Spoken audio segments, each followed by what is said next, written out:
Can you imagine that women, and this is the truth, women had serious societal status, and now they're told to compete with men. It's fucking stupid. It's like it's the dumbest thing ever. They had real societal status, and they took all that status away from themselves so that they could be equal to men who they can't be equal with. It's the dumbest thing I've ever heard in my What life. is status if not freedom?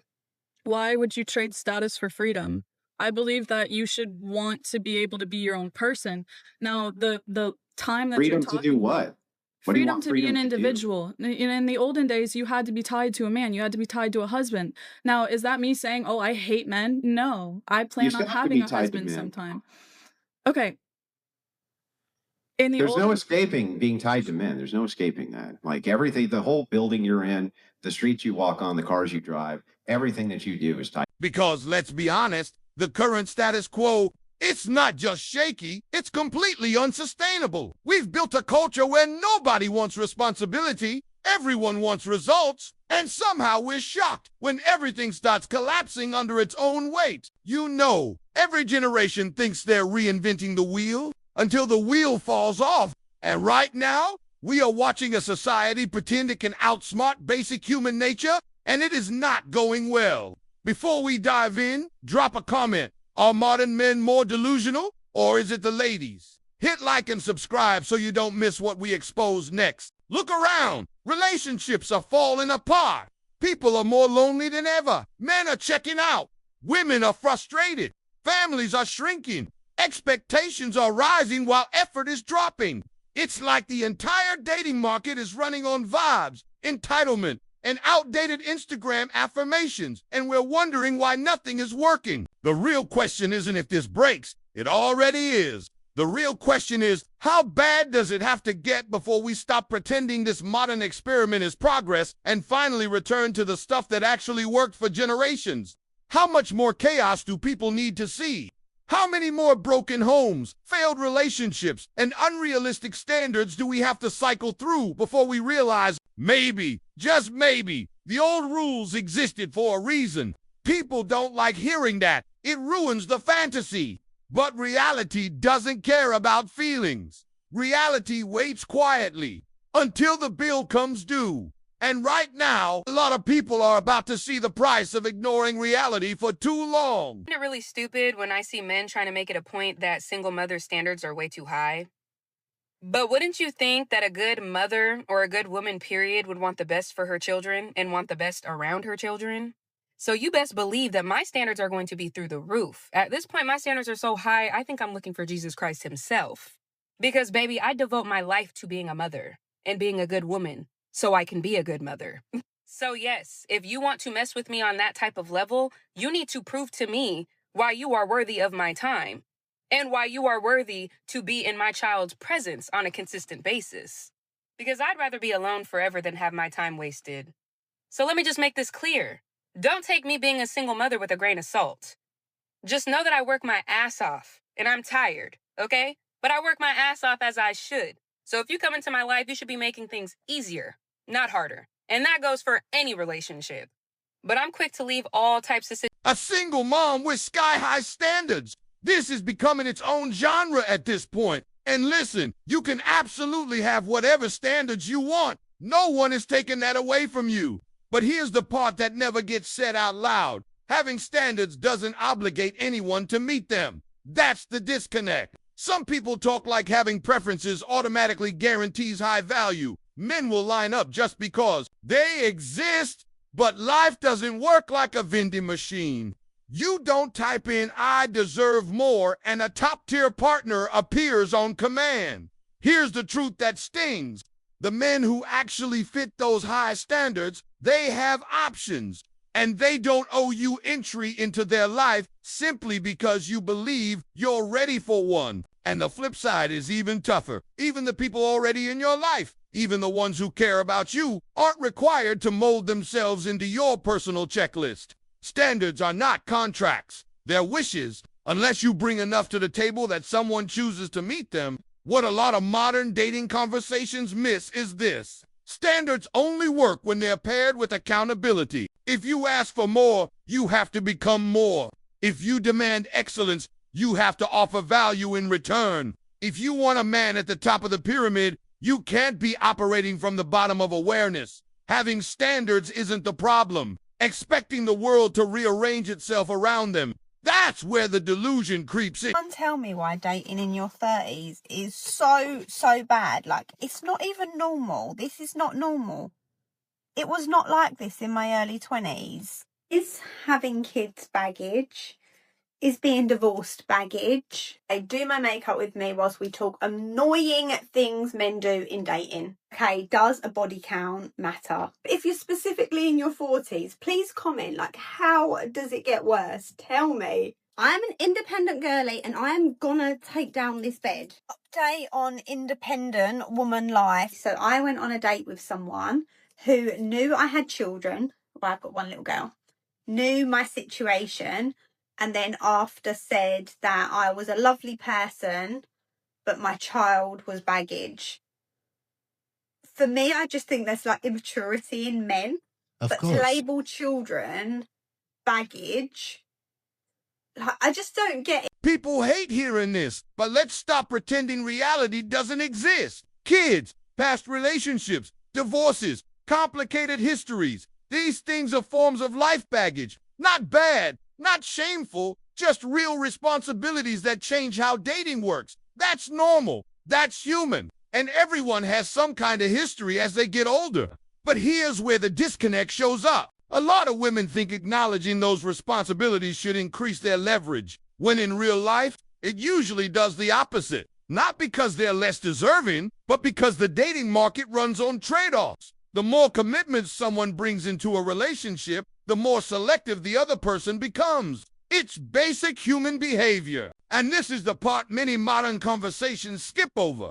As people get older, the entitlement should go down and the self-awareness should go up. But we're seeing the exact opposite. Some older women genuinely believe they deserve more than they did when they were younger. Even though the reality of dating gets more complex with age, it's not cruelty, it's economics. If a man has to step into a situation where there's already a child, a co-parenting dynamic, and a past relationship to navigate, he's going to pause and think, not because he's judging her past, but because he's calculating the investment emotionally, financially, and logistically.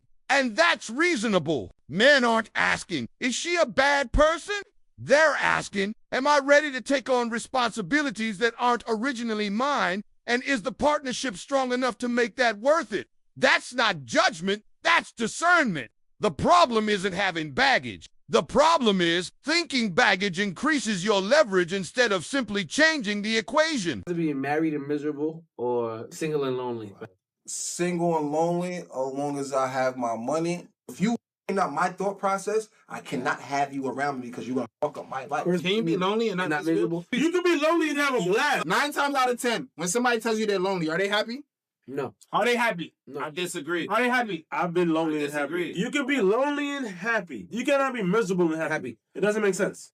When I'm feeling lonely, it's easier for me to feel loved if I go around people I love. When I'm miserable, I could be around y'all and I'm still miserable. Keep in mind podcast. Shit.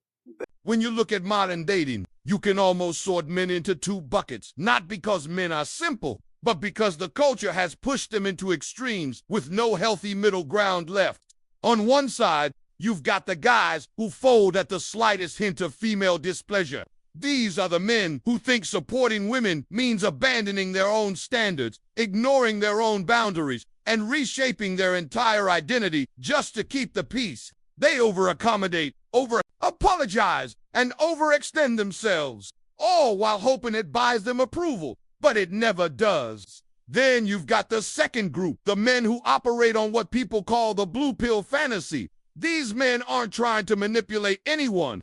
They genuinely want closeness, connection, and emotional intimacy. They believe in romance, they believe in partnership, and they try to prove their worth by being endlessly respectful, endlessly available, and endlessly patient with whatever a woman wants. The problem? Both groups are driven by the same fear. The fear of being alone in a dating landscape that feels stacked against them. So they correct. The first group indulges every whim because they think compliance equals affection.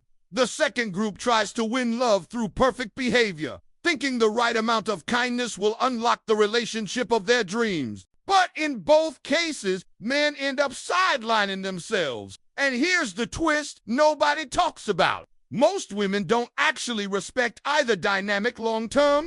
Women may enjoy the attention, the validation, the emotional safety, but they don't build lasting desire from it. Modern culture has pushed men so far toward pleasing that a lot of them forgot to be grounded, decisive, and self-respecting, the very qualities that build genuine attraction in the first place. It's not about being harsh. It's about balance. Something a lot of men were never taught. Certain age or you have kids, you can't sit there and like demand the same quality of man anymore. What I'm if I not- walked around and I was like, yo, I want a bad bitch. Bad bitches need to like me even though I'm a fat slob. Yeah. Yeah, like, take me as I am. Like, just accept me for being a fat slob. 29, you have a child, you can't demand certain caliber of men anymore, unfortunately. So then you got two options. It's either I'm going to lower my standards and live in reality of what I can actually attract, I can write a check that I can actually cash, or you're going to stay single. A lot of men look at single mothers in the dating market and assume the same thing. She's not looking for love. She's looking for a bailout.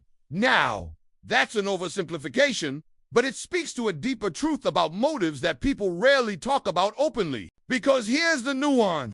Being a single parent changes your priorities. It raises the stakes. It forces someone to look for stability, consistency, and partnership on a level that goes way beyond romantic chemistry. That's not manipulation, that's survival. But here's where the tension forms. Many men feel like they're stepping into a situation where they're expected to provide emotional support, financial stability, and ready-made family structure before they've even had the chance to build trust, connection, or leadership in the relationship. So when men say, she's not looking for love, she's looking for rescue, what they're really describing is the pressure they feel to fill multiple roles instantly. And the tough part, most people, not just women, aren't fully aware of how much they're asking for. They think they're looking for love, but they're also looking for partnership, reinforcement, and help carrying a load that used to be shared. It's human, it's understandable, but it's heavy. And then there's the other layer. Some single mothers did leave marriages or relationships that were supposed to be lifelong commitments, sometimes for good reasons, sometimes not. But when men hear that story, they can't help but wonder, why would she love me differently? What makes me the exception? What makes me the safe choice this time? Those questions aren't judgment, they're caution. Because when a man steps into a ready-made family, he's not entering a casual relationship. He's entering a full-scale responsibility. And any smart man, any man who values his future, is going to ask himself whether he's being chosen out of love or necessity. That's not disrespect, that's self-protection. And it's a question every man should ask. What makes you different? Gentlemen, why would this situation work for you when it didn't work for the last guy? These aren't insults, they're reality checks. The kind that save people from heartbreak on both sides. This comment right here, I really don't think that he's speaking for all men, because I know that there will be somebody that steps up one day to be some sort of father figure for my child. It's also very, I'm very surprised that you felt comfortable actually typing this out and commenting on someone's video. It's just the wildest thing. You don't know my circumstances with my child, or his father. Yeah, that's basically it. So hopefully he's not speaking for all men out there, but this was just really disappointing to see. When she asked the question if a man would date a single mother, this is the response she has gotten from a lot of men. Of course she didn't like it, but almost everyone in that comment section was in agreement because they see no benefit in dating a... People love comparing dating to cars, and while the analogy isn't perfect, it tells you a lot about how men feel navigating modern relationships. When men say marrying a single mother is like taking on a high-mileage vehicle with a complicated service history, they're not calling her damaged. They're talking about the responsibility load that comes with the situation. Because when you enter someone's life who already has kids, you're not starting from zero. There are schedules, emotional bonds, financial commitments, co-parents, routines, and a family system that existed long before you showed up. You're not just meeting her, you're stepping into a whole ecosystem, And for many men, that's overwhelming. They're thinking, am I ready for passengers who depend on me? Am I prepared for challenges I didn't create? Do I have the emotional endurance for this?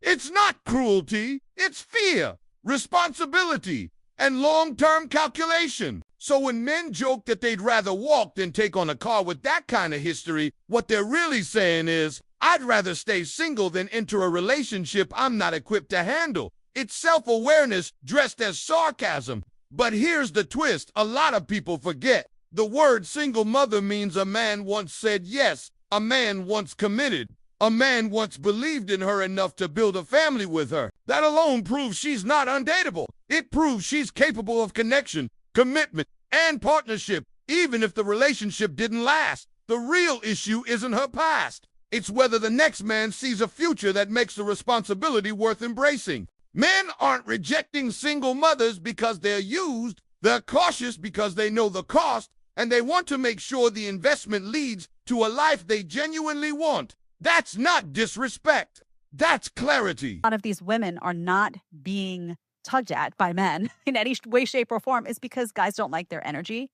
Guys don't like what they're prioritizing. Guys don't like that they, yes, have this long roster of guys before them because they spent their 20s, just as loose as could be. Guys don't like that they're boss babes. Guys don't like their boss babe energy. Guys don't like that if they have a child, they're not going to want to stay home. Guys don't like that, they have a boatload of guy friends that are like my friends, aka my backups. Guys don't like a lot of stuff that women in these cities are doing, right? So they're not interested. And just because you deem women as meeting all of your requirements as a woman doesn't mean they're meeting the guy's requirements, because women are now optimizing themselves for themselves, not to attract a man. The only reason why I'm still single is because every time I try to get into one of those relationship type shits, I tell them that I'm a single mom, and they straight up tell me that they don't want to be a dad to somebody else's kid.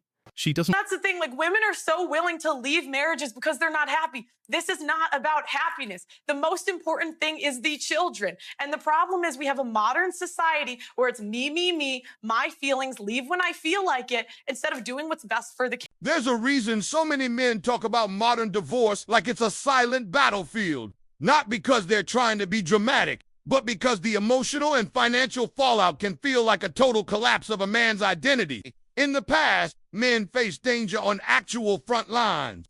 It was brutal, yes, but it was clear. You knew the mission. You knew the enemy. You knew the cost. Today, the battles are different, quieter, slower, and in many ways more psychologically draining. A modern man can lose everything he spent years building without a single moment of physical conflict. Think about it. A marriage ends, and suddenly a man is fighting for access to his own children. The home he worked for is gone. The relationship he invested in disappears overnight. And the identity he tied to providing, protecting, and being a partner, it gets shaken at the foundation. This isn't about blaming women. It's about acknowledging the emotional reality many men feel but are too embarrassed to say out loud.